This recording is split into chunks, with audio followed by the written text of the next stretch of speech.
Kemudian leaf plus 6, ini meristemnya.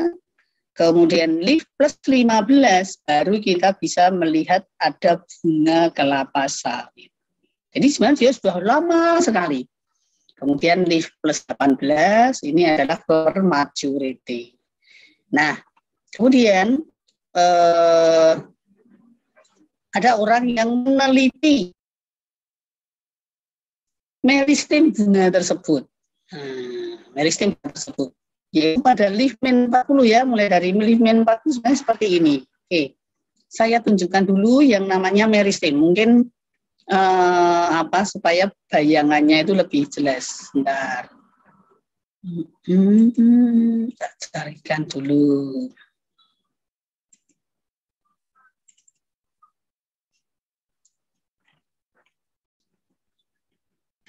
Nah, ini dia.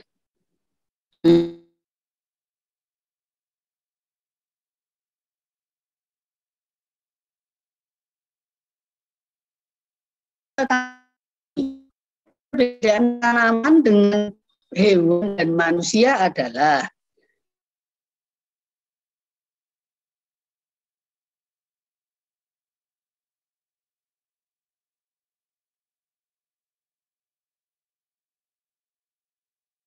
besar dan berkembang secara proporsional.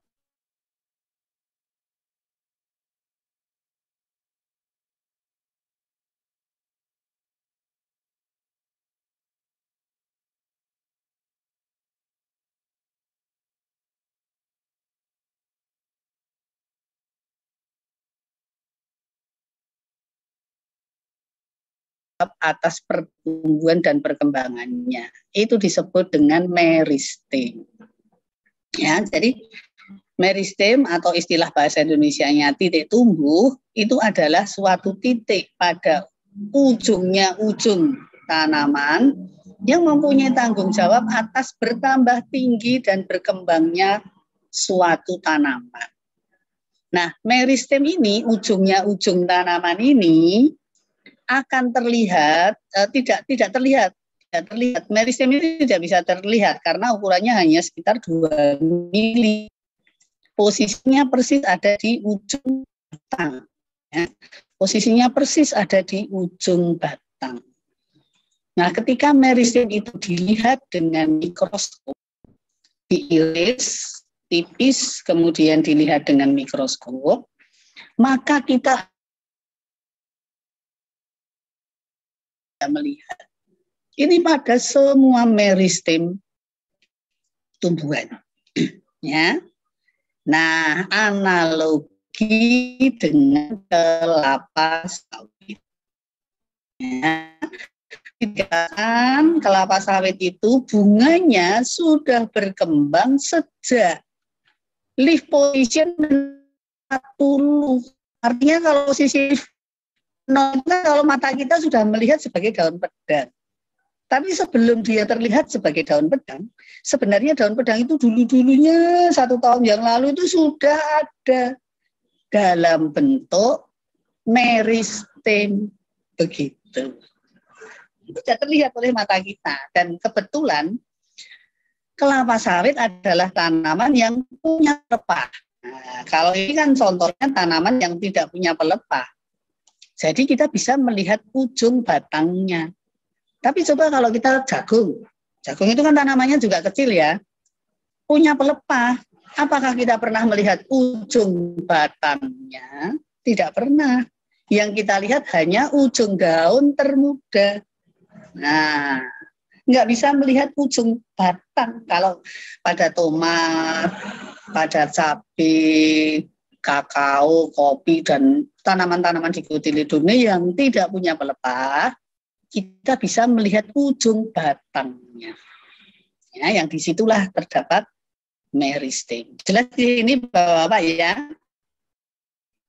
Jelas ya yang saya jelaskan ya. Jadi ketika daun itu belum bisa kita lihat, sebenarnya dia sudah ada dalam bentuk meristem. Ya sama dengan manusia lah. Ketika manusia belum melihat adanya manusia itu, dia sudah ada dalam bentuk embrio di dalam perut, ya kan? Nah, demikian juga begini ya. Nah, jadi itulah kira-kira kalau kita analogikan pada bunga dan daun kelapa sawit. Kita melihat daun ketika dia menjadi daun pedang. Woi, sudah muncul satu daun pedang. Tapi si daun pedang itu sudah ada sejak 20 bulan yang lalu. Ya, tidak terlihat oleh mata kita, lebih-lebih kelapa sawit itu meristemnya ini ujung batangnya pada kelapa sawit itu tertutup oleh pelepah. Ya, nah, pada saat si daun ini sudah menjadi meristem, sudah ada meristem daunnya, sama analog dengan ini. Pada ketiak daun yang min 40 itu sudah ada meristem bakal calon bunga. Nah, yang kita sebut flower meristem. Mari kita lihat. Ya, inilah dia. Nah, ini penelitinya hebat sekali. Ini pasti biayanya nggak main-main ini. Ya, saya bacakan pakai bahasa Inggris, Bapak-bapak semuanya udah bisa. Bentar. Key stage of pistillate. Nah, ini yang atas adalah gambar tumbuhnya bunga jantan. Bunga betina, sorry. Karena punya pistillate ya, punya apa namanya? Putih. Ini yang atas. Upper panel. Enstaminate. Nah, yang bawah ini bunga jantan. Flower development in oil palm. Oke. Sekarang kita lihat development stage ya, indicate at bottom. Aduh, udah jadi mending iki. Saya memakai yang anu aja ya, saya memakai yang ini Pak. Pak Yoga.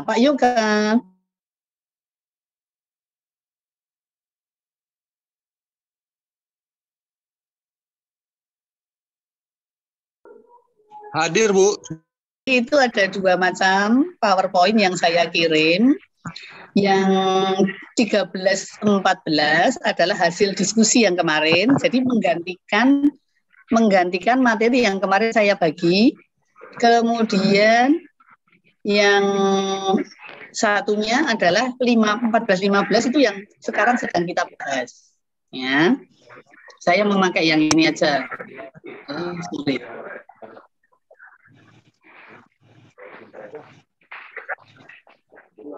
Biar bisa tak gedekan. Kalau memakai PDF itu lebih karena besar kan. Nah, ini Bapak-bapak ya. Nah, ya. Jadi ini stage 1 correspond to flower meristem. Ya. Flower meristem. Ya. Kemudian Bapak-bapak akan melihat ada garis. Ya, garis ini adalah menggambarkan 1 mikron. 1 mikrometer. 1 mikron itu 1/1000 milimeter. Nah, 1/1000 milimeter. 1/1000 milimeter itu berarti 1/1 juta meter. Ya, 1/1000 milimeter aja nggak bisa bayangkan 1/1 juta meter, tambah pusing. Nah, ini 1 mikron. Jadi kalau ukuran ini kita letakkan di sini, berarti ini ukurannya sekitar 2 mikron, itu isi selnya sudah sebanyak ini. Nah, tak gedekan ya. Inilah yang namanya sel-sel ya. Nah, jadi seluruh tubuh makhluk hidup itu, kelapa sawit, seluruh tubuhnya sebenarnya disusun oleh sel-sel. Ya, Bapak-bapak bisa membayangkan seperti tembok, tapi temboknya itu tebalnya itu 50 cm dan bentuknya membulat. Nah, itu seluruhnya tersusun dari bata. Nah, bata di dalam kelapa sawit itulah sel. Tapi kecil-kecil banget. Nah, flower meristem ini ada di ketiak meristem daun. Seperti yang tadi saya gambarkan di sini. Ya. Ini adalah meristem daun. Yang kelihatan panjang ini. Ketiaknya itu ada meristem talon tunas ini. Kalau pada tanaman dikotil, kalau pada kelapa sawit, pada ketiak meristem daunnya terdapat meristem bunga, bukan cabang. Nah, kalau pada tanaman dikotil tadi apa? Meristem calon cabang. Kalau pada kelapa sawit, meristem bunga, disingkat FM, flower meristem. Kemudian ini dia si flower meristem itu sudah dikelilingi oleh bractea. Meristem bractea belum bisa terlihat di mata. Yaitu singkatan dari bractea. FB itu singkatan dari Flowertea bractea. Jadi FM diselubungi oleh bractea. Nah, kemudian stage 2. Kita baca dulu.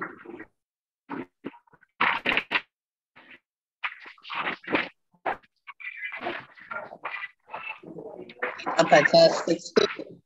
Stage 2 correspond to initiation of perianth organ. Periantium itu adalah perhiasan bunga.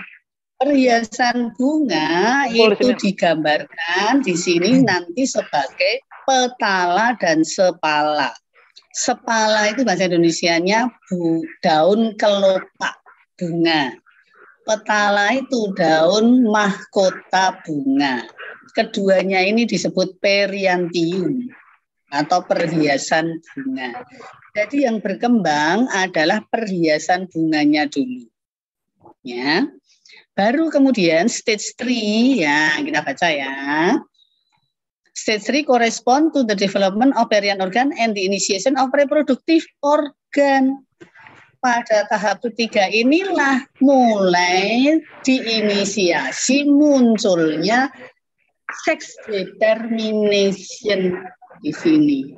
Ya, jadi 1, 2 ini belum ada sex determination-nya karena ternyata kelapa sawit, bunga kelapa sawit itu berkembangnya itu perhiasan bunganya dulu, jenis kelaminnya belum, alat kelaminnya belum muncul. Baru kemudian di sini setelah mempunyai kelopak dan ya, sepala dan petala, maka mulai muncullah karpela. Ini C ini singkatan dari karpela. Karpela itu apa toh? Karpela adalah namanya lembaran yang menyusun bakal buah. Ya, lembaran yang menyusun bakal buah. Bapak-bapak kalau ini aja tanaman apa ya? Bunga yang besar lah. Kalau bapak-bapak melihat bunga, kemudian mengambil putiknya, itu di bawah putihnya kan ada yang merentul gitu ya, apa namanya? Ada yang merentul gitu.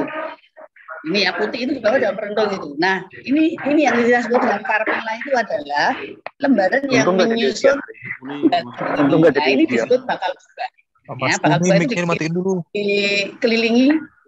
Halo, apakah suara saya kurang keras ya? Enggak Bu, lanjut Bu. Tadi ada yang buka. Oke. Ya, jadi setelah stamen dan petalanya tumbuh, barulah dia membentuk karpela. Karpela ini adalah calon bakal buah. Kira-kira seperti itu, gampang ya. Nah, kemudian stage 4-5 muncullah ovumnya. Telurnya di dalam. Ya, itu pada bunga betina. Jadi di stage 3 inilah pada gambar ini ya, stage-nya sebenarnya banyak sekali. Jadi ini si peneliti ini memberikan gambaran langsung begitu. Nah, ini yang bunga jantan yang bawah. Nah, yang bunga jantan sama, meristem bunga dulu. Sama persis ya, meristem bunga, kemudian stamennya muncul ya. Apa namanya ini? Sepalanya muncul, petalanya muncul, baru mulai muncullah stamennya. Ya. Nah, ini di sini muncullah stamennya. Ini adalah bulat-bulatan ini adalah calon calon kepala benang sari, apa jenenge? Kepala sari. Ya, yang di dalamnya ini adalah sel induk serbuk sari. Jadi nantinya dia akan membentuk serbuk sari. Besok-besoknya, ya. Ini belum kelihatan. Nah, nanti terus dewasanya kayak gini. Ini bunga jantan yang masih kuncup, yang di atas ini bunga betina yang masih kuncup. Ya, yang sudah kelihatan di mata. Begitu. Oke. Nah, pada ovum ini di sini terdapat mother cell, jadi terdapat sel induk megaspora, sel induk yang nanti akan membentuk sel telur. Jadi nanti akan ada perjalanan ini meiosis. Nanti kalau sudah jadi baru dia itu akan membuka yang kita sebut dengan antesis. Ya. Nah, begitulah. Mungkin Bapak-bapak sekarang sudah mulai bisa memahami ya. Oh, ternyata kayak gitu toh. Gitu ya Pak ya. Oke ya. Nah, oleh karena perjalanan bunga itu amat sangat lama, maka apabila terjadi masalah di tengah-tengah perjalanannya, apa yang dialami oleh tanaman tersebut? Bisa terjadi reduce sex ratio apabila problem lingkungan itu muncul ketika dia sedang membuat sel kelamin. Nah, ya. Alat kelamin mau jadi betina atau jantan itu tadi di sini. Kalau di sini ada masalah, mau jadi bunga betina atau bunga jantan, di sinilah yang terjadi. Ya. Kalau sudah jadi bunga jantan atau bunga betina, apa yang terjadi kalau ada stres? Aborsi.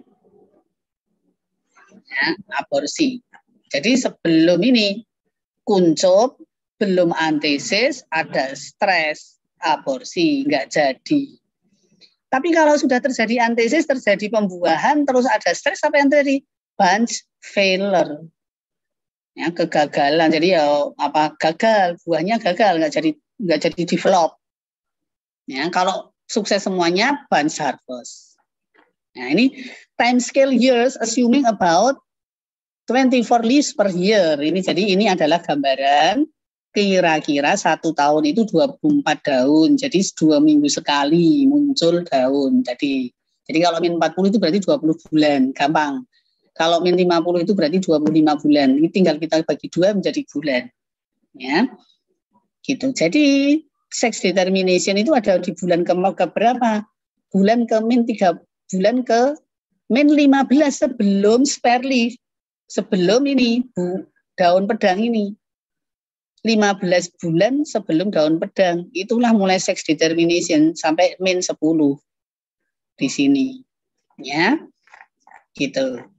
Nah, ini tadi yang gambarannya tadi ya, tak panjang-panjangkan itu. Tapi ini malah tambah bingung ya sih. Terus sekarang kita akan melihat ini. Nah, sama ya Pak ya, tapi ini lebih jelas. Stres itu disebabkan oleh apa? Stres itu bisa disebabkan oleh nutrient imbalance, defisit, water deficit, or water excess, ya, bisa kekeringan, bisa genangan, over pruning, under pruning, moisture deficit, or excess. Ya, jadi defisit nutrien juga menyebabkan, nutrien imbalance juga menyebabkan stres, defisit nutrien juga menyebabkan stres, nutrien ekses juga menyebabkan stres. Nah, kapan kejadiannya akan mempengaruhi peristiwanya. Ya. Ini, tak kecilkan dulu supaya terlihat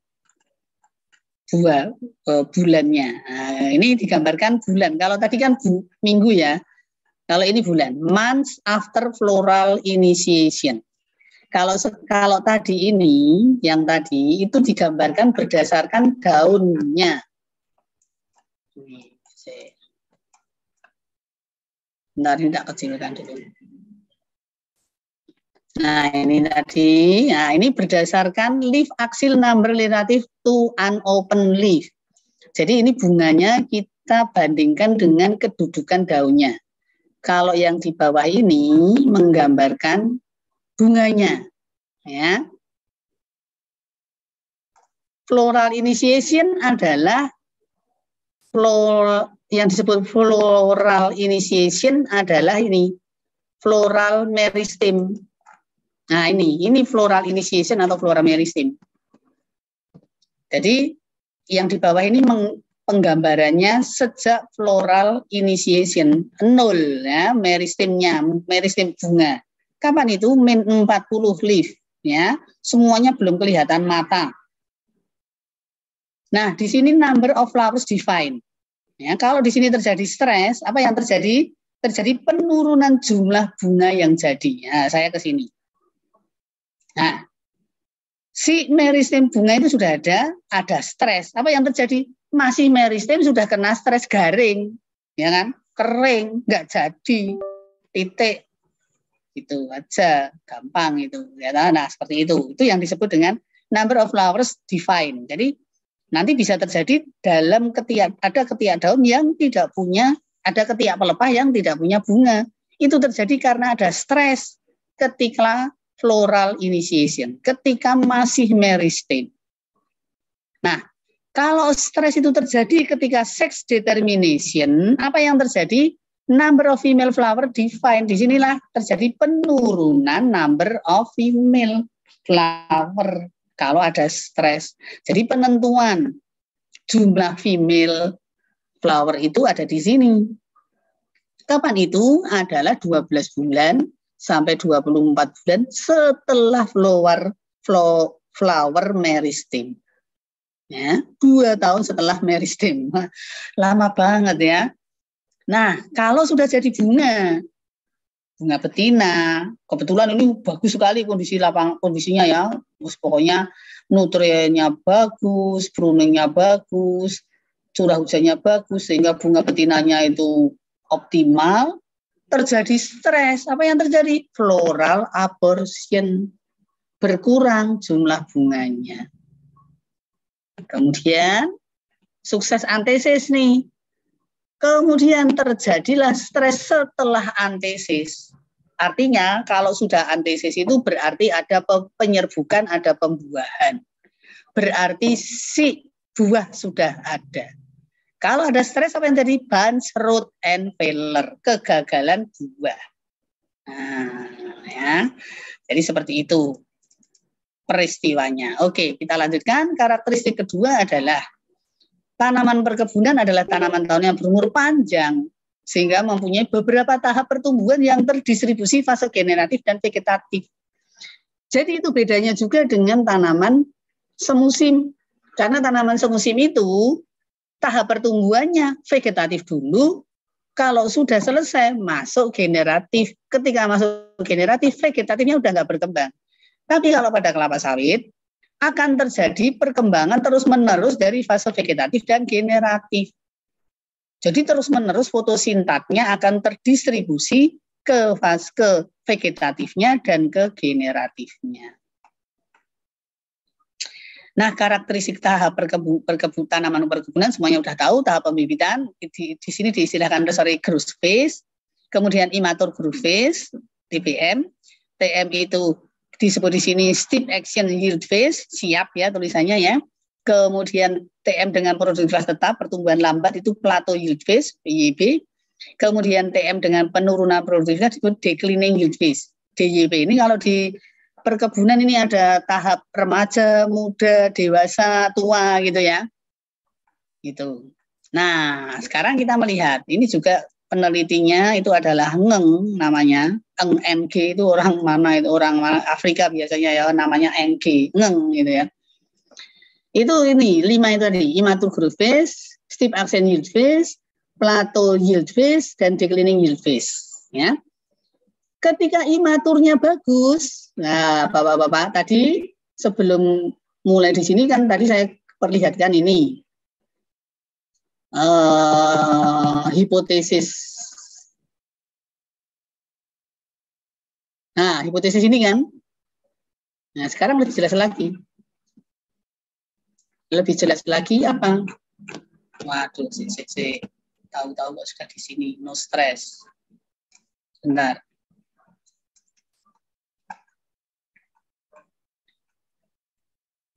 Nah, ini. Lebih dijelaskan lagi di sini. Inilah Bapak-bapak, ya.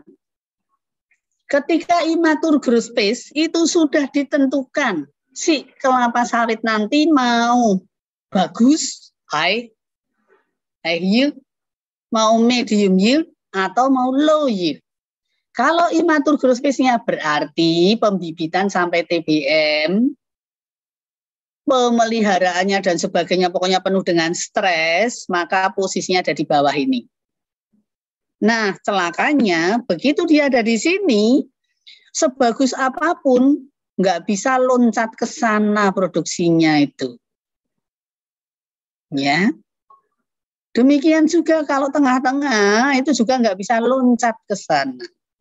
Untuk mendapatkan high yield, maka perkebunan tersebut harus dimulai dari awal itu sudah mengikuti BMP. Best Management Practices, dimulai dari TBM. Kita lihat, ketika Best Management Practices dikerjakan sejak awal, apa yang terjadi? Umur 2 tahun sudah mulai produksi dan produksinya terus. Ini kan memang tahap pertumbuhan cepat ya, logaritmik. Dia mencapai puncak produksinya umur 7 tahun. Dia mengalami declining yield fase mulai umur 18 tahun. Kita langsung yang low. Kalau jelek di sini pemeliharaannya, umur 3,5 tahun baru mulai produksi, itu pun kecil. Kemudian menanjak tertinggi setelah umur 10 tahun. Jadi kan lebih cepat yang ini. Ya. Dan lebih cepat tua. Umur 15 tahun sudah mulai turun. Nah, Bapak-bapak, ini menjadi pertimbangan kalau Bapak-bapak akan membeli atau take over perkebunan yang tidak dirawat. Apa yang terjadi. Ya. Oleh karena dia itu produksinya sepanjang tahun, maka recovery atau perawatan tanaman dan tanah harus dilakukan sepanjang tahun tanpa henti. Nah, Bapak-bapak yang kerja di kelapa sawit harus merasakan kalau itu ya. Kalau merasakan bahwa enggak pernah berhenti. Bu, boleh tanya Bu? Monggo. Ini Bu, tadi kan kalau dari grafik di atas tadi Bu, apa namanya, kurva tadi. Ini Pak siapa itu ini? kan Pak Yati ya? Iya Bu. Ya, kurva. Ini? Yang tadi Bu, nah ini. Ini kan pengaruh BMP tadi Bu ya. Ini kita kan kalau dari bukan Bu yang tadi, yang mana Pak?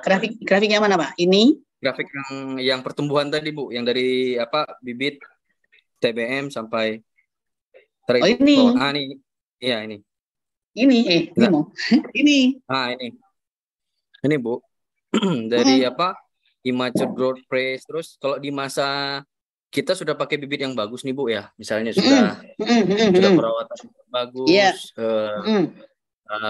sudah cukup bagus lah, kelas 1 lah kita bilang, sudah diameter batangnya sudah bagus, jumlah daunnya sudah bagus. Terus ada masanya waktu di TBM itu terlantar Bu. Contoh misalnya terlambat perawatan, misalnya pupuk.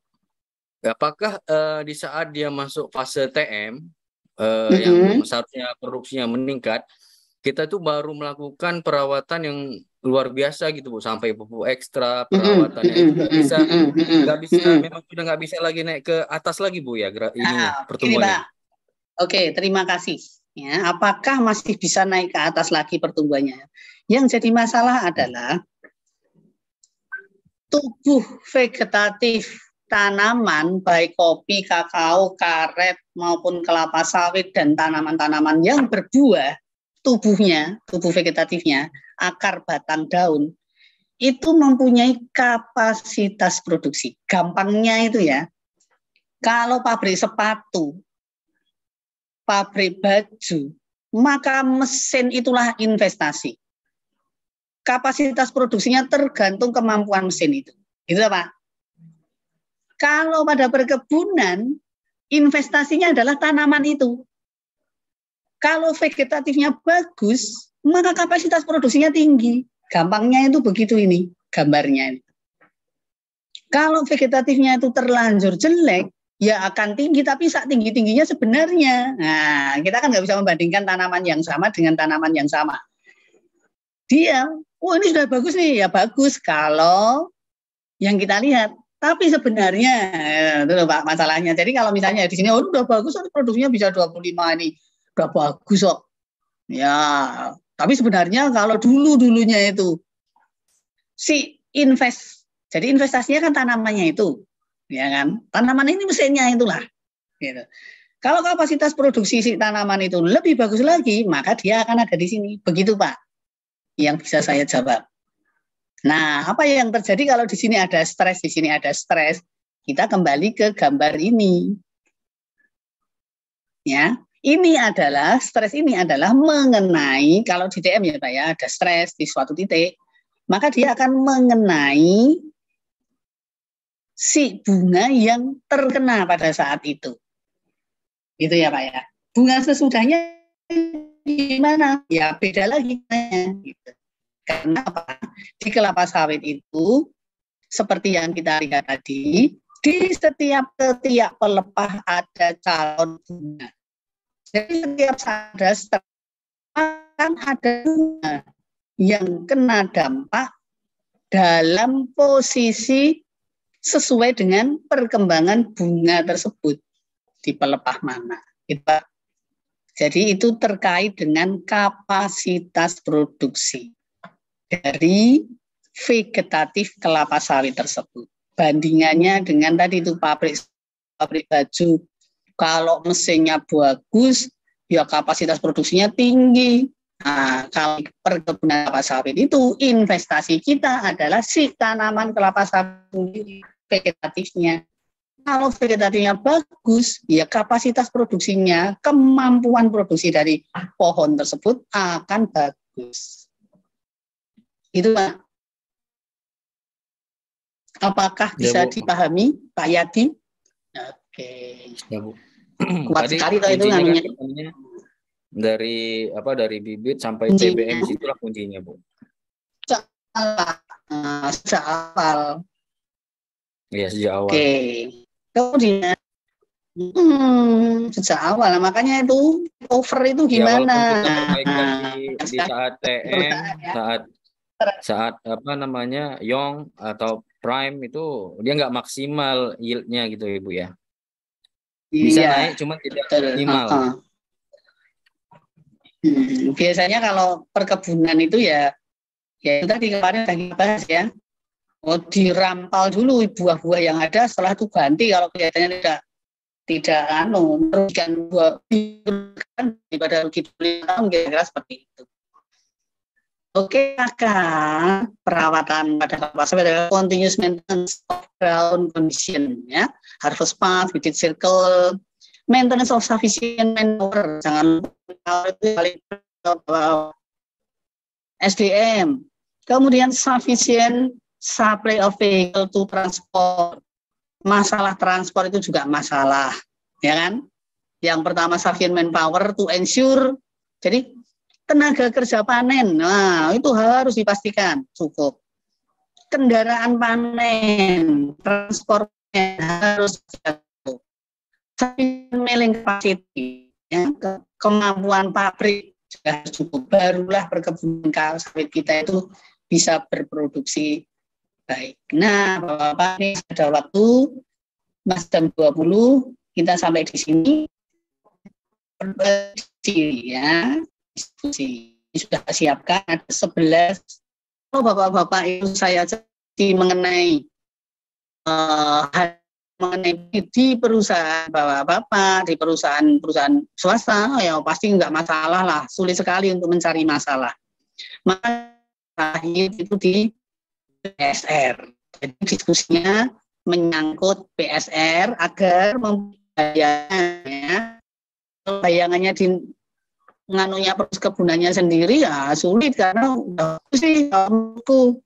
Maka kita akan melihat PSR, Pak Yuka minta tolong dibagi tugasnya. Jadi gini, Indonesia itu rendah, produktivitas kelapa sawit Indonesia itu terkenal rendah. Bapak-bapak pasti paham problemnya di PSR. Ya, betul ya. Karena PSR ini menyumbang 40% yield Indonesia. Jadi yield PSR itu akan sangat pengaruh pada produktivitas rata-rata Indonesia. Nah, sebenarnya permasalahannya apa di PSR? Ini sudah tercarikan. Yang pertama, peruntukan atau persiapan lahannya. Yang kedua, bibit. Yang ketiga, pola tanam dan pemeliharaan. Yang kedua, pengetahuan dan pendanaan. Yang kelima, pemupukan dan konservasi lahan. Keenam, pengembangan produktif yang diberikan. Ketujuh, sistem irigasi dan drainase. Itu permasalahannya si PSR. Nah, sekarang solusi. Solusi bisa dari pemerintah bersama dengan perusahaan besar. Yang pertama, sistem informasi ISPO dan dana. Yang kedua, penyuluh. Yang ketiga, sistem inti plasma. Yang keempat, infrastruktur jalan. Nah, ini sudah ada 11. Setiap mahasiswa dibagi, ini tugas siapa, tugas siapa, tugas siapa, dan seterusnya. Biasa Bu, biasanya ngurut baginya biasanya. Oke, kita lihat para mahasiswa yang ada di sini. Mulai dari urut ya. Urut biasanya Bu udah wajib dan urut ya. Ini Pak Yuka, sebentar.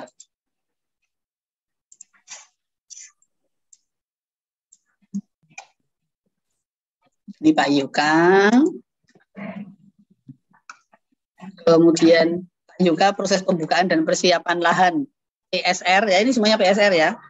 Adit PSR. Pak Rudi pola tanam, jarak tanam dan pemeliharaan TBM PSR. Gampang itu. Pemupukan dan konservasi lahan PSR. Rosbi OPT, ya, pengendalian OPT maksudnya. Pengendalian OPT, pruning dan sensus pokokan produktif ya. Biasanya kalau petani itu pokokan produktif suka dibiarkan, maneman bahasa Jawanya. Kemudian Pak Yadi, pengetahuan petani dan pendanaan. Kemudian Pak Andri, irigasi dan drainase di PSR. Kemudian Pak Senop, itu solusi, sistem inti plasma. Tadi permasalahan ini sudah solusi. Kemudian Pak Marwan, penyuluh. Kemudian Pak Lamjunar, sistem informasi data dan dana, pendanaan dari pemerintah maksudnya, Lam. Kemudian Pak Iksan, infrastruktur jalan di PSR. Nah, silakan. Monggo. Ini kan pengalamannya sudah luar biasa Bapak-bapak ini. Tinggal berkisah tugasnya apa, wis beres. Ya. Dan Bapak-bapak pasti tahulah kayak apa PSR. Menuju produktivitas Indonesia, menuju produktivitas tinggi di Indonesia. Nah, sumbangan pemikirannya.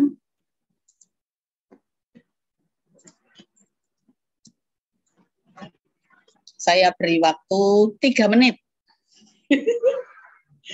Kalau ada yang sudah, silahkan. Tidak usah menunggu temannya. Ayo Pak Monggo, Sonop duluan. Pak Maskun, ya silakan.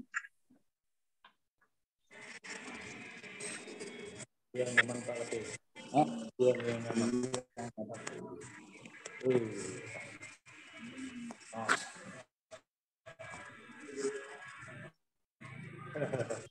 Bu.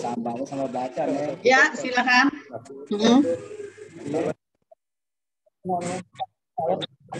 Lama kan yang ini. Makan gitu, kopi aja. Nah, kopi.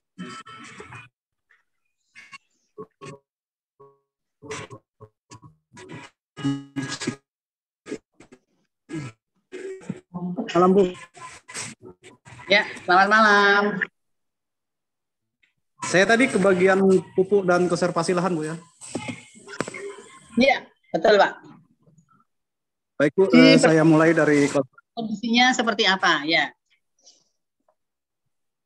Saya mulai dari konservasi lahan dulu Bu. Jadi supaya pemberian pupuk dan penyerapan pupuk oleh tanaman itu maksimal, kita pastikan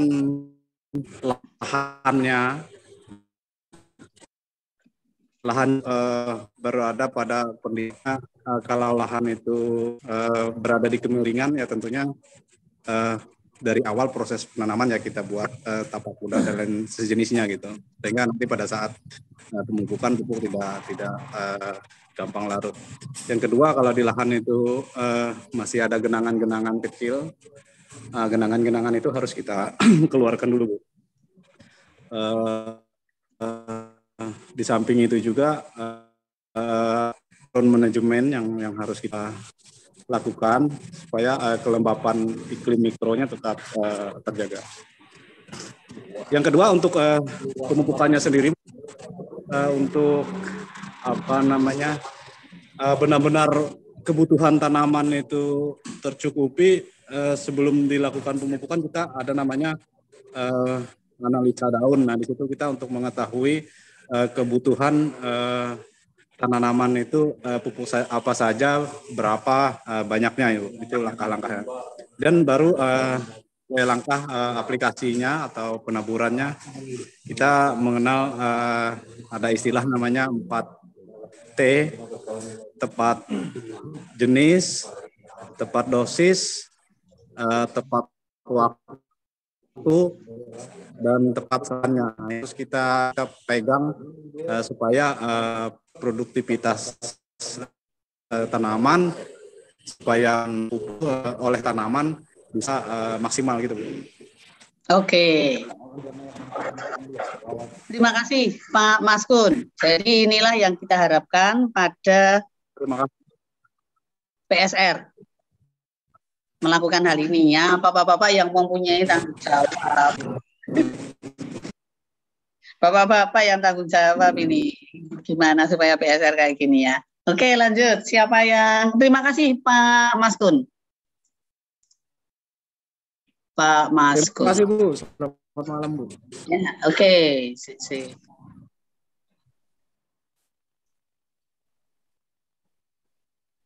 Mari, siapa lagi sekarang? Saya Bu, Marwan. Pak Marwan. Oke. Ya Bu. Penyuluh. Nah, ini solusi nih, solusi. Ya.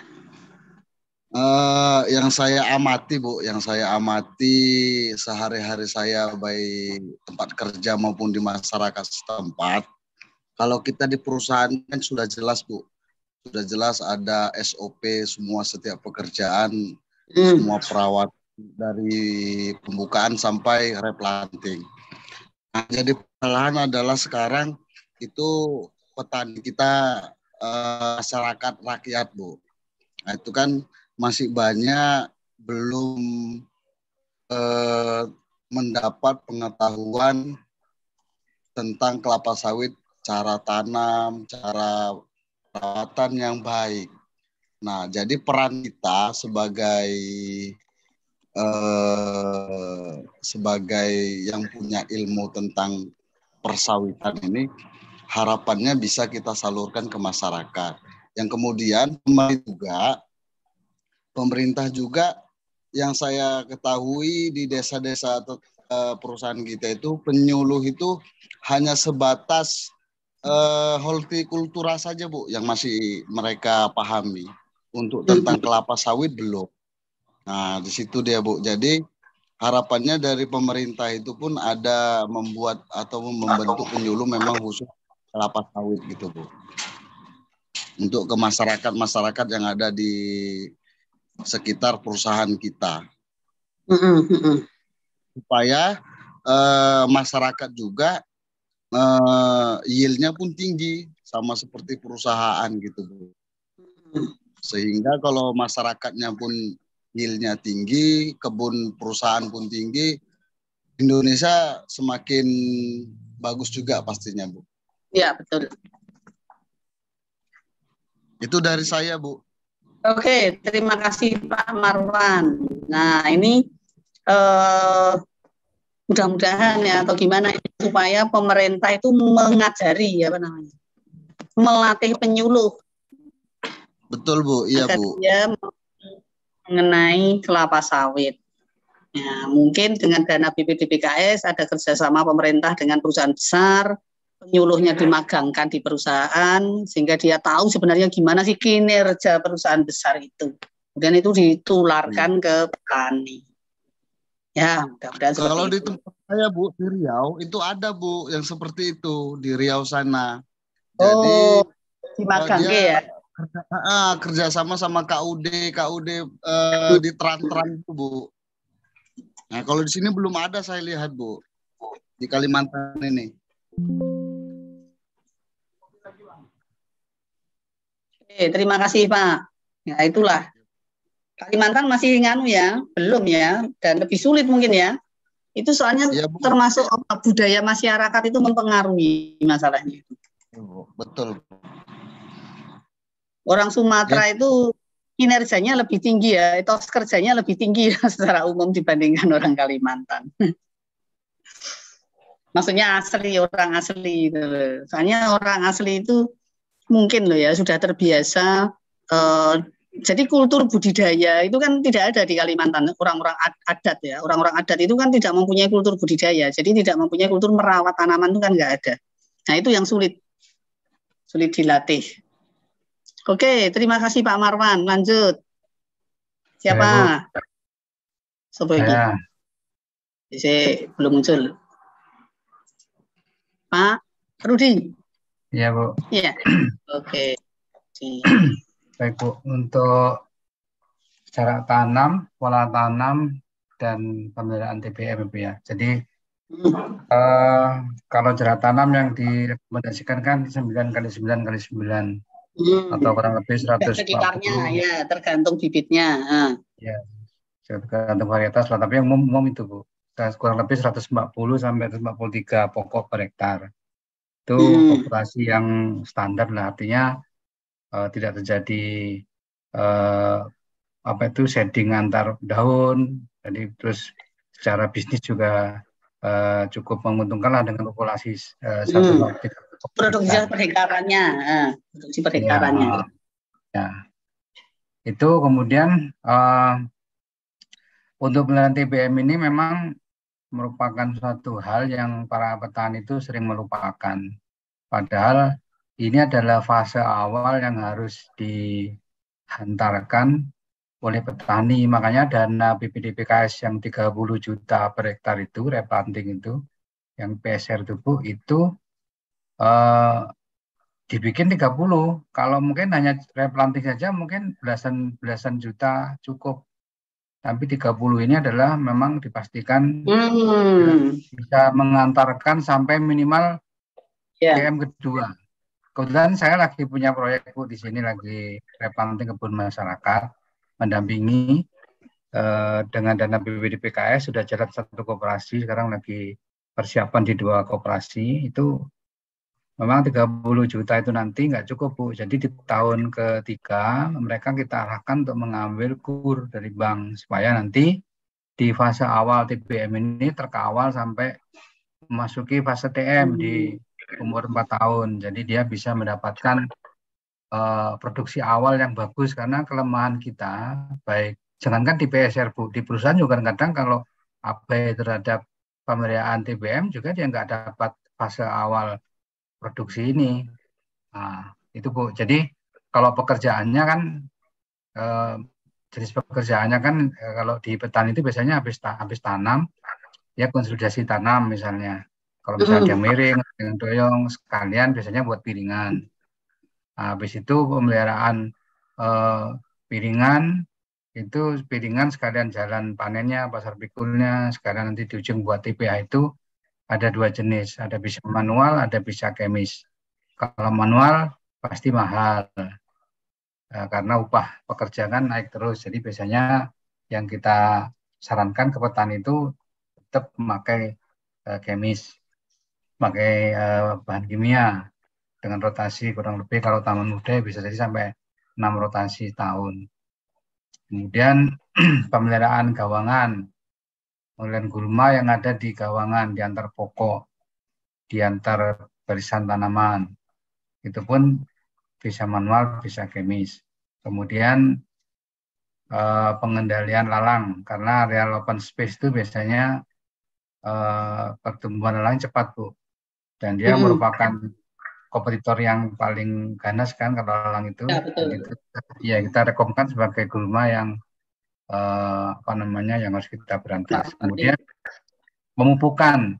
Pemupukan ini juga dengan yang tadi saya sampaikan, kalau dana dari BPDPKS itu 30 juta per hektar, itu dosis pemupukannya sudah bisa serupa sama dosisnya perusahaan, Bu. Mulai dari pupuk lubang, kemudian pupuk nanti dia di tahun pertama sekurang-kurang lebih sekitar 3 kilo per pokok per tahun, sampai nanti menjelang TBM 3 sekitar kurang lebih 5-6 kilo per pokok per tahun. Itu cukup, Bu, uangnya. Pupuknya pupuk mikro dan pupuk makro. Unsur makronya mungkin NPK, mungkin MG, sama mungkin kalau mikronya biasanya boron sama CU, biasanya tergantung jenis tanahnya. Itu yang tugasnya penyuluh tadi, Bu, yang disampaikan Pak Marwan tadi untuk memberikan pendampingan petani. Gitu. Terus satu lagi yang sering terlupakan ya, itu adalah pekerjaan sanitasi dan kastrasi. Karena dengan pekerjaan ini, tanaman pada saat dia sekitar 14 bulan dari tanam itu biasanya dia sudah mulai mengeluarkan, umur 12 bulan dari tanam itu sudah mulai mengeluarkan bunga tadi yang kayak Ibu jelaskan tadi, bunga-bunga jantan, betina itu sudah mulai bermunculan. Nah, pada saat itu karena fase vegetatifnya belum cukup, biasanya dibuang, Bu. Bunga-bunga itu dibuang. Dibuang sampai kurang lebih umur 20 bulan atau 18 bulan, baru nanti dia dibiarkan untuk menjadi janjang yang nanti akan dipanen pada kurang lebih umur 2 tahun. 2 tahun. Iya, gitu. Seperti itu. Itu biasanya kalau orang lupa atau biasanya petani itu sayang, Bu, kayak petani binaan saya. Betul. Dia sayang, Pak, eman-eman. Jadi tetap aja dipelihara. Alhasil buahnya pun sama pabrik saya nggak diterima karena jelek, karena belum layak. Dia malah ngambil nutrisi yang harusnya untuk fase vegetatifnya itu. Iya, itu tugasnya penyuluh Marwan tadi lah, untuk memberikan pemahaman.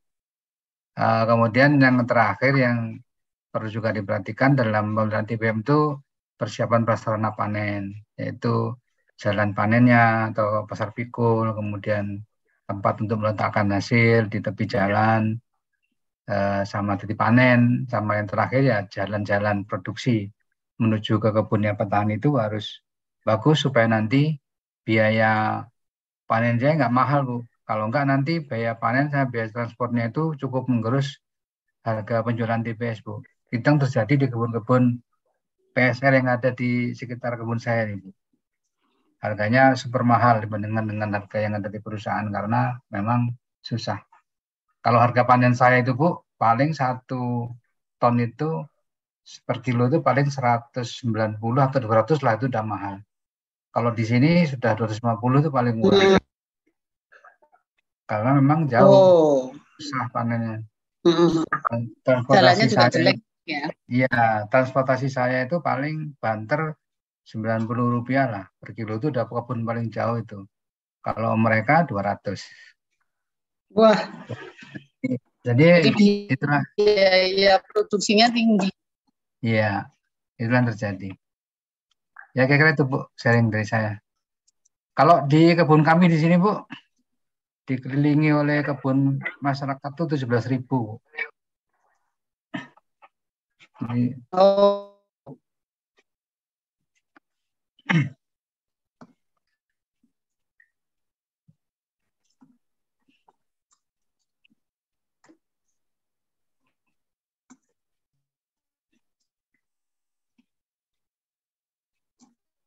cukup Bu, Bu Maria. Oke, terima kasih.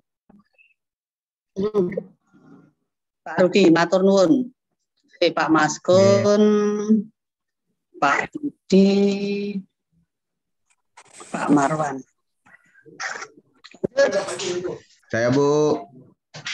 Saya hilang nih. Pak Andri. Iya. Oh ya Bu, saya dapat untuk irigasi dan drainase Bu. Kita tahu bahwa irigasi itu kan memasukkan air, drainase itu kan mengeluarkan air kan gitu Bu. Kalau di PSR itu irigasi dan drainase ini di belakangi Bu, dibiarkan aja gitu loh Bu. Jadi tidak ada peduli. Tapi kalau di perusahaan itu yang kayak tergenang itu akan dikelola Bu. Seperti pembuatan parit 1x1. Kemudian itu untuk mengeluarkan airnya Bu, yang tergenang tadi kita keluarkan biar dia tidak tergenang, buatkan parit.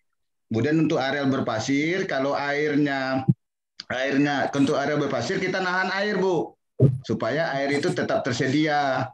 Kalau untuk area gambut pun begitu juga Bu, pembuatan tanggul, pembuatan kanal blocking, kemudian pas di tanggul itu kalau nanti kekeringan, kalau di area gambut kita masukkan air Bu, kita pompa air Bu dari luar ke dalam. Begitu juga untuk area berpasir, kita juga lakukan pemompaan air juga Bu. Nah itu yang kita lakukan. Kalau di PSR itu nggak ada Bu, dibiarkan aja. Terakhir tanamannya mati kuning, ya udah itu kan mengurangi jumlah pokok per hektar Bu. Akhirnya pokok per hektarnya makin kecil, ya produksinya pun ya makin rendah Bu. Begitu Bu. Begitu Bu penjelasannya Bu. Makasih Bu. Ya. Terima kasih. Saya Bu.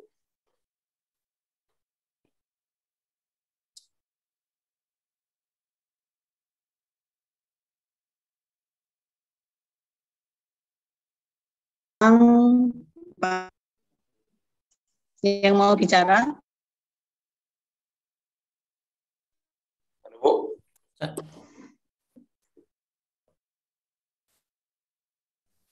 Halo Bu. Halo. Siapa ini ya? Saya bisa. Pak Krusby Bu. Pak Krusby, ya. Silakan. Baik, yang tadi saya itu OPT, pruning dan pokok unproduktif. Oke, untuk OPT Bu biasanya kita tahu kebun masyarakat itu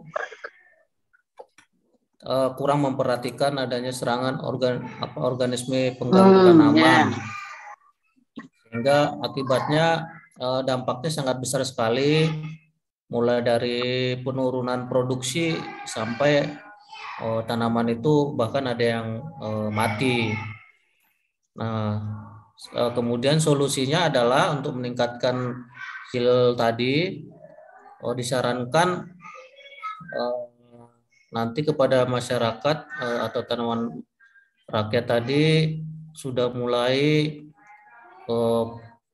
diajarkan peran pengendalian hama terpadu Bu. Jadi hama biologisnya yang dikembangkan seperti tanaman menanam turnera, Acacia tubanensis, kemudian juga untuk serangan tikus mengembangkan Tito alba. Kemudian tentang pruning ini sangat penting sekali. Kita tahu bahwa tanaman sawit ini harus dijaga pelepahnya 48 sampai 56 pelepah. untuk tanaman muda dan 40 sampai 48 pelepah itu untuk tanaman tua. Nah, namun masyarakat kadang karena mau ngejar produksi dia cenderung manennya untuk tanaman-tanaman yang sudah tinggi yang menggunakan egreg itu cenderung over pruning dia. Karena dia mau mengejar produksi tanpa memperhatikan kecukupan pelepah atau kanopi manajemen. Sehingga kedepannya dia atau dampaknya sangat buruk sekali, mulai dari kalau kita lihat di lapangan itu terjadinya stres pada pokok sehingga menimbulkan bunga jantan, kemudian juga buahnya PJR-nya cenderung kecil gitu ya dibandingkan yang normal. Nah, untuk solusinya mulai diajarkan untuk menjaga kecukupan pelepah, kemudian juga simulasi panen untuk menjaga, kalau dia tanaman muda dijaga songgo 2, kemudian tanaman tua tetap menjaga satu pelepah, satu buah satu pelepah yang dipanen seperti itu. Kemudian juga memberitahu kepada mereka pada saat musim kemarau juga tanaman-tanaman itu tidak boleh ada lagi yang under pruning. Nah, ini juga kalau tadi over pruning, under pruning juga perlu diperhatikan karena akan mengganggu kesehatan pokok dan cenderung nanti bunganya bunga jantan kalau yang under pruning. Seperti yang Ibu jelaskan tadi. Kemudian yang untuk pokok-pokok abnormal juga masih banyak yang mungkin pada saat mulai dari penanaman awal sehingga panen juga masyarakat belum paham pokok yang ada yang normal, ada yang abnormal gitu ya. Contohnya pokok gajah. Memang pokok gajah itu kalau kita pelihara dia pasti nanti biaya pemeliharaannya ada di situ. Kemudian pupuknya bisa jadi kena pupuk. Kemudian juga kanopi manajemen dengan tanaman-tanaman sekitarnya juga mengganggu. Nah, ini perlu diberikan pembelajaran kepada petani masyarakat bahwa ada juga pokok-pokok abnormal yang sebenarnya tidak ekonomis. Nah, ini solusinya adalah membongkar atau mengganti tanaman-tanaman tersebut. Demikian Bu. Untuk sensus produksi ya harus dilakukan. Ya Bu? Tidak dilakukan ya itu ya. Jumlah penyulaman tidak dilakukan ya. Iya Bu, sebenarnya mereka kalau saya lihat kalau diberitahu sebenarnya mereka paham dan karena sebagian mereka kan belajar juga dari perusahaan. Kita melakukan contohnya TO, thinning out, atau kita dengan suntik dengan glifosat itu mereka melihat mereka lama-lama paham juga sih Bu.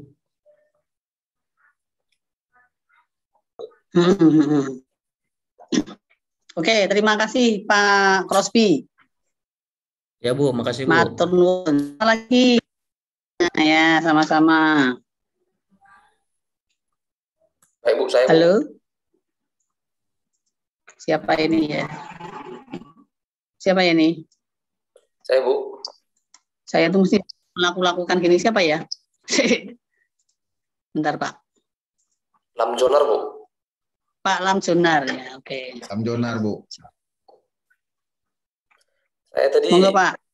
Bagian sistem pendanaan dalam solusi dari support pemerintahan ya. Solusi dari pemerintah ya.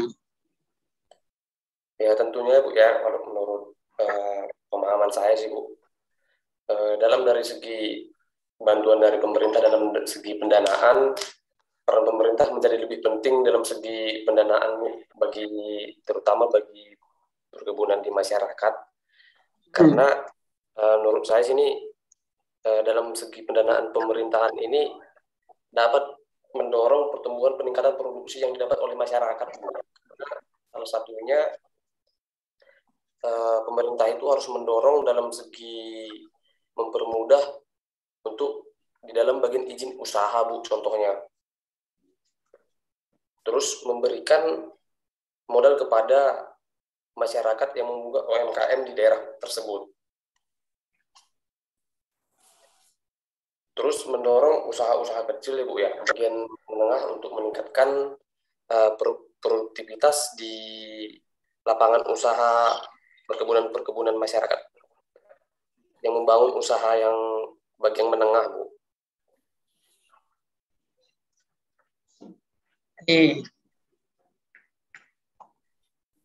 Mungkin Bu itu aja. Ya, Bu. Terima kasih Pak Lam. Ya, Saya bagus. Bu, Pak Senop Bu. Monggo. Ini siapa sekarang? Pak Senop Bu. Pak Senop. Pak Seno itu. Pak Senop. Seno itu siapa?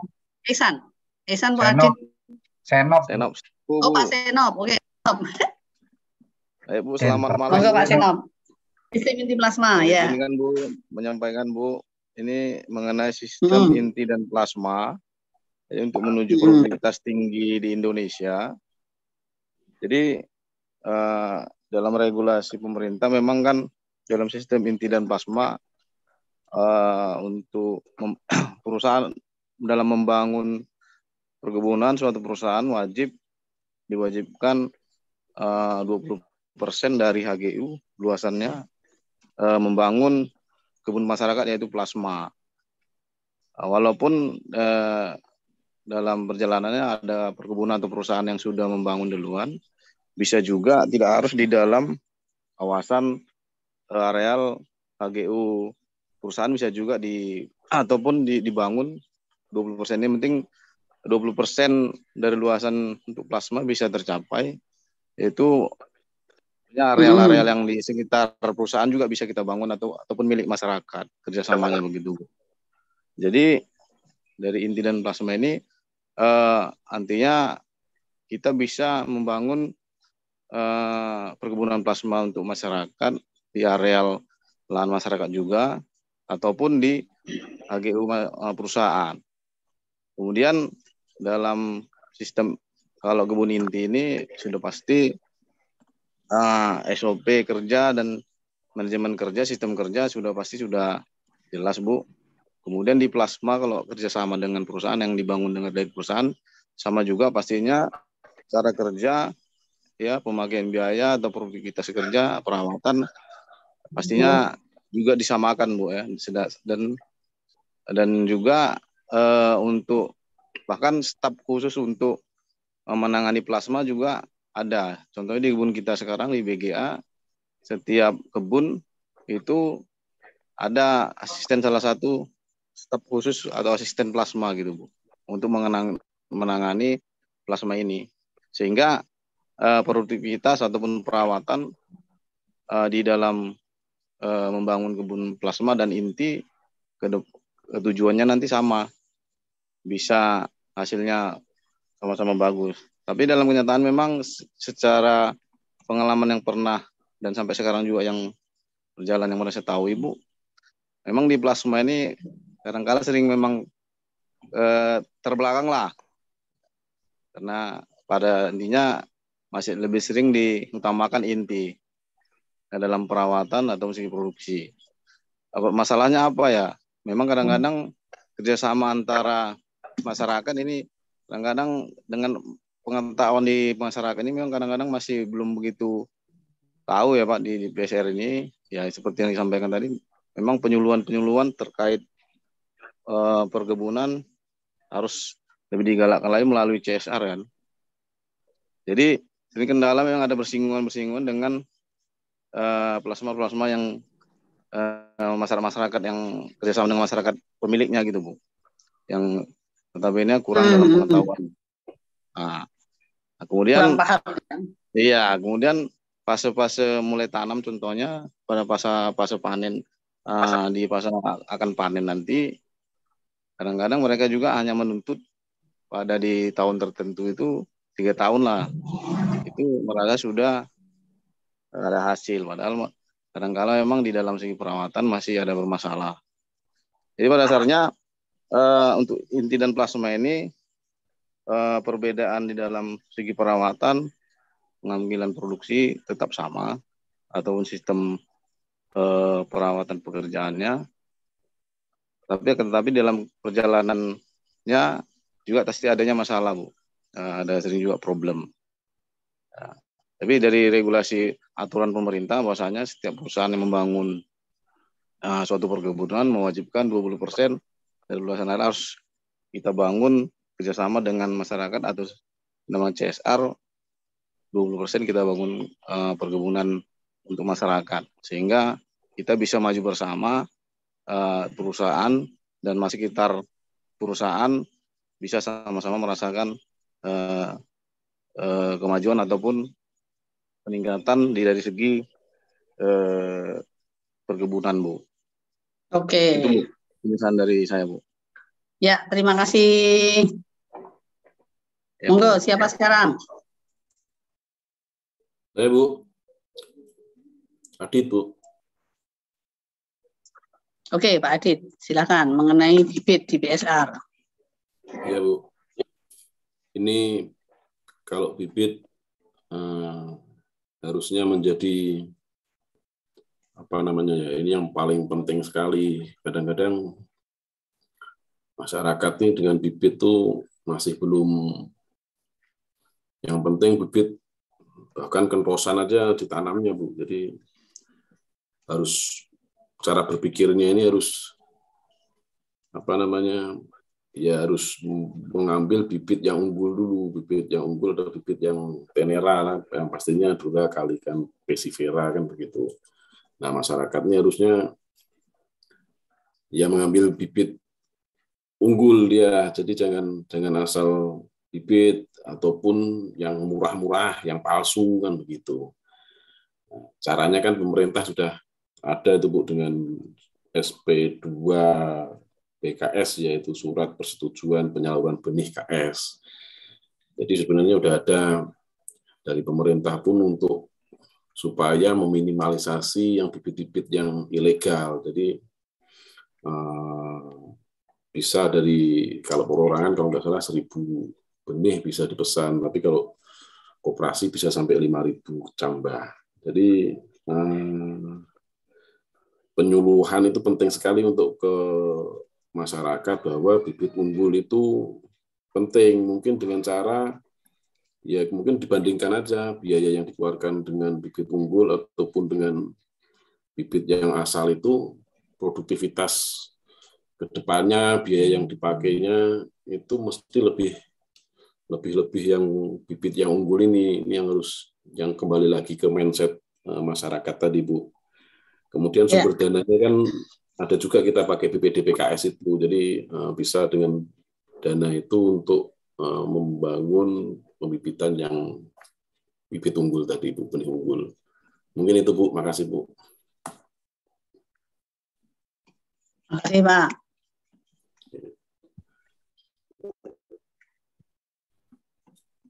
Ya, bagus. Sekarang, apalagi Pak Iksan? Saya, Bu. Pak Yuka? Saya, Pak. Pak Iksan? Saya, Bu. Ya. Yadi, Bu, Yadi. Hah? Yadi, Bu. Pak Yadi. Oke. Baik, Bu. Tadi kan saya itu ambil di item temanya itu kan pendanaan dan pengetahuan ya, Bu, ya. Ya, betul. Nah, jadi sebagaimana kita ketahui, Bu, pendanaan PSR ini kan sudah ada yang namanya dana dari BPDPKS ya. Iya. Dari pemerintah. Terus ada masalah, mungkin ada beberapa hal ya yang harus kita ketahui. Kalau di pendanaan sebesar itu udah sampai 30 juta per hektar, itu kalau sekarang masalahnya begini, banyak dana-dana itu tidak terintegrasi, belum menyajikan laporan keuangan. Jadi penggunaan dana ini belum tepat sasaran, Bu. Itu masalah yang pertama. Terus ada juga belum terintegrasi dan belum memadai dalam menyajikan informasi laporan. Jadi kita sudah terima nih pendanaan dari BPDKS uang sekian, tapi belum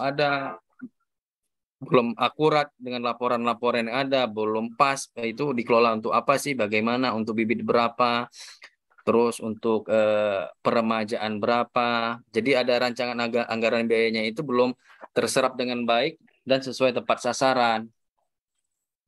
Jadi kalau hal-hal seperti itu bisa bisa kita kasih solusi.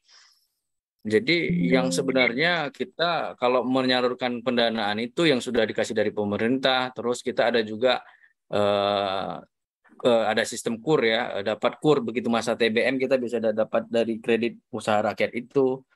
Jadi perlu ini Bu sebenarnya. Jadi harus ada database yang benar dulu di masyarakat petani kita nih. Jadi dari itu kelengkapan basic data tadi ya. Terus ada monitoring setiap pekerjaannya. Jadi setiap pengerjaan itu akan dilakukan dengan manajemen yang baik. Jadi pendanaan sudah oke, datang semua oke. Saya rasa pendanaan memang dari pemerintah pun sudah sangat munculkan gila-gilaan ya untuk masalah peremajaan ini, Bu. Cuman memang itu harus didampingi lagi. Nah, kembali lagi kepada pengetahuan tadi, Bu. Pendanaan sudah oke, kemudian sekarang pengetahuannya bagaimana di peremajaan kita di petani ini supaya produktivitasnya tinggi. Nah, kalau kami di perusahaan kami ini yang seperti disampaikan tadi oleh ada Pak Rudi dan Pak Marwan tadi, kalau di kita itu ada namanya pendampingan. Nah, pendampingan peremajaan kelapa sawit. Artinya begini, banyak juga petani-petani kita di sini itu kalau kita melihat itu mulai dari pembibitan saja itu kadang-kadang ya asal ada yang penting udah tanam kebun ya, namanya juga berbuah. Padahal ada juga bibit itu belum tentu tidak bagus. Tidak bagus ininya entah dari mana gitu loh. Kadang ada yang dijual palsu dari orang dibeli. Nah, itu yang sangat kita sayangkan. Gimana caranya? Itu yang sangat disayangkan. Padahal karena sudah dapat dana ya Pak ya? Ya, dana tadi udah Padahal banyak sudah tuh. dapat dana. Udah ada banyak 30 juta itu sampai bisa. Tapi penyalahgunaan itu yang sangat disayangkan. Mentalnya itu ya. Ya, seolah-olah udah dapat 30 juta itu, aku pakai 20 juta aja. Miliknya pakai 15 sendiri juta ya. Itu salah besar di situ. Makanya adalah namanya pendampingan. Makanya pengetahuan daripada petani-petani kita itu harus ditingkatkan. Ya itu tadi Bu, pendampingan dari perusahaan, pendampingan dari lembaga-lembaga perkebunan. Salah satu tadi, terus chipping misalnya. Dia nggak tahu speknya seperti apa. Spesifikasi yang benar bagaimana nih, rumputnya bagaimana, diameter chippingnya berapa, apa yang harus dibuat untuk replanting itu. Nah, sedangkan dia bayar kontraktor misalnya, langsung saja, tapi nggak tahu dia speknya itu benar atau enggak, bagaimana pengaruh ke depannya. Nah, itu lakukan pendampingan lagi. Jadi pengetahuan yang harus dilakukan, yang diberikan kepada petani kita itu masih banyak sekali. Nah, salah satu langkahnya pendampingan dari orang-orang yang sudah ahli gitu loh. Maksudnya profesional, harus tim-tim profesional, orang ahli profesional dari perkebunan sekitar itu harus didampingi kepada masyarakat kita. Jadi saya rasa itu Bu. Dan apalagi di pengelola setelah proses peremajaan selesai, kalau kita lihat, petani itu udah selesai tugas saya. Yang penting tanamannya udah berdiri gitu kan. Tapi dia nggak tahu nih proses TBM bagaimana gitu loh. Kalau di TBM itu dirawat ya. Ya makin rawan itu kan, TBM itu kan masih areal terbuka ya pasti, apalagi bekas replanting nih. Nggak tahu kita apa dari segi HPT, serangan paham penyakit, dari pertumbuhan gulma yang luar biasa. Kadang-kadang petani itu lupa dia sama ground manajemennya kan. Bisa aja langsung Bu kita tanam ground management, MB gitu kan, supaya cepat nutup. Jadi pengeluaran untuk chemicalnya bisa minimalisir. Dikurangi. Kembali lagi kepada dana tadi. Nah, sebenarnya dengan dana yang ada, kalau dikelola dengan baik dan pengetahuan yang baik, pasti produktivitas petani kita tinggi, Bu. Bagus, produktivitas kelapa sawit petani kita tinggi. Jadi kuncinya di pengelolaan dana itu dan kontrol dana, monitoring dana itu, Bu. Sama pengetahuan kalau pengetahuan seperti saya sampaikan tadi tinggal dari tidak sekedar teknis. Ya. Banyak sekali. Terima kasih. Sekarang Pak Iksan, Pak Yuka, siapa dulu ini?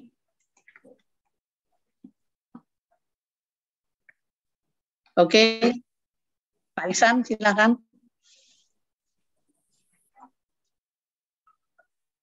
Ya, infrastruktur.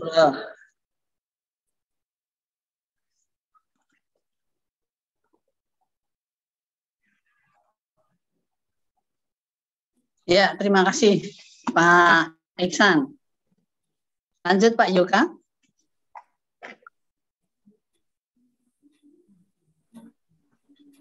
Halo. Pak Yoga. Pak Yogananda. Halo. Halo. Pak Yogananda. Halo. Halo, halo. Baik, ini rupanya jaringannya ya. Oke, nggak apa-apa. Masih bisa ketemu. Bapak-bapak semuanya.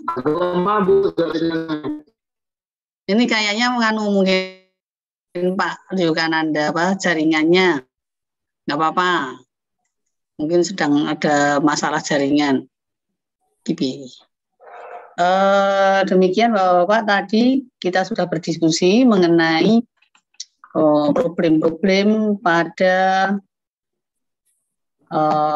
kultur teknis perkebunan kelapa sawit rakyat, yang dari sini kita semuanya bisa semakin membuka diri ya, semakin terbuka terhadap problem-problem di dalam pekerjaan di perkebunan sawit dan apa yang terjadi kalau SOP tidak dilakukan dengan benar. Kalau kita melihat dari kacamata perusahaan, di perusahaan kita sendiri ya sudah beres semua, jadi malah sulit mau mencari masalah. Tapi ketika kita melihat di rakyat PSR, maka kita tahu betul bahwa ternyata memang kalau tidak di manage dengan baik itu hasilnya seperti itu. Nah, itulah yang saya harapkan hal tersebut. Baik, untuk hari ini sampai di sini. Terus besok Sabtu ya, kita akan melanjutkan mengenai best management practices hingga selesai sebagai bahan ujian. Kemudian setelah kuliah hari Sabtu itu, saya akan langsung mengirimkan soal ujian dan dikembalikan ke saya jawabannya 24 jam paling lambat ya. Paling lambat 24 jam. Kemudian Pak Yogananda masih ada PR untuk pertemuan Sabtu besok. Pak Yogananda. Baik, Bu. Itu baru kita lanjut ke materi. Demikian. Oke? Bapak-bapak. Ibu. Pak Yogananda tadi hilang ya Pak Yoga. Baik, Bu. Ya, Bu. Besok ya Pak Yoga ya. Presentasinya. Siap. Hilang nek. Oke, terima kasih banyak Bapak-bapak semua. Akan jumpa lagi besok Sabtu, benar ya? Malam. Sabtu jam 15. Ya. Terima kasih banyak. Selamat istirahat semuanya. Khusus nanti Pak Yoga. Ya, selamat beraktivitas.